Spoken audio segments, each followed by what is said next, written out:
ದೇಶಕ್ಕೆ ಯೋಧ, ನಾಡಿಗೆ ರೈತ, ಬಾಳಿಗೆ ಗುರು ಒಬ್ಬ ತಾನೆ.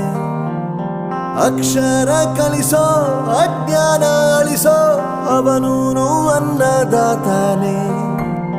ತಪ್ಪು ಸರಿಯ ತಿದ್ದಿ ತಿಳಿ ಹೇಳಿ ಸಮಬುದ್ಧಿ ನಮ್ಮ ಚಿತ್ತ ಶುದ್ಧಿಯಾಗೋ ಹಾದಿ.